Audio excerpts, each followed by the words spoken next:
continuously bringing you voracious reportage and principled advocacy. Here are the AdvoHighlights from the past weeks.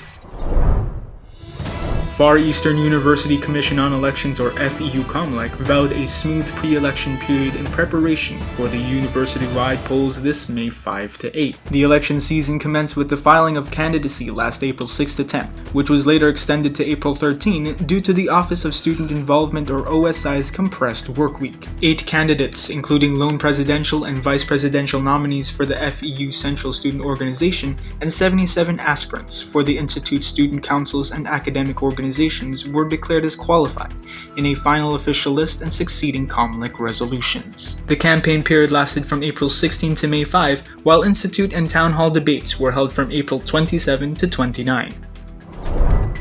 ISLU Observant Leaders Union, or ISLU standard bearer Catherine Nicolas was disqualified due to the late submission of her certificate of candidacy following a dismissal of her petition for consideration last April 15. In the wake of the late submission of her certificate of candidacy at 5 p.m. last April 13, 5 hours past the 12 noon deadline, FEU COMELEC convened an electoral tribunal for Nicolas's appeal. COMELEC co-chairperson Josh Miguel Tagle remarked that the commission ruled against her petition as it would be in violation of the Omnibus Election Code. Later on, Nicolas explained in a Facebook post last April 17 that while she initially agreed on the condition that there would be changes in the political party's system last March, the standard bearer cited broken promises and the lack of transparency is what forced her to drop her candidacy weeks before the filing period, only to be urged back at the last minute by ISLU. FEU Advocate and the Office of Student Involvement, or OSI, partnered with the Ateneo Human Rights Center, or AHRC, for the Rights in Focus Lecture Series Caravan to champion responsible and human-centered journalism last April 8. The conference opened with AHRC Executive Director Attorney Nicolene Arcaina emphasizing human rights as Filipinos' lived realities and discussed avenues to reflect human dignity in journalism. Meanwhile, human rights journalist Carlos Conde reinforced the need for journalists to remain vigilant and adhere to rights-based story-gathering practices amid an evolving media and technology landscape. FEU Institute of Technology attained a 24.85% passing rate, 10.2% below the 35.5% national passing rate for the March 2026 Civil Engineer Licensure exam. 41 of its 165 takers passed the examination, according to results announced last April 7. Meanwhile, FEU Alabang achieved a 29.3% passing rate with only 9 of its 31 examinees passing the exam.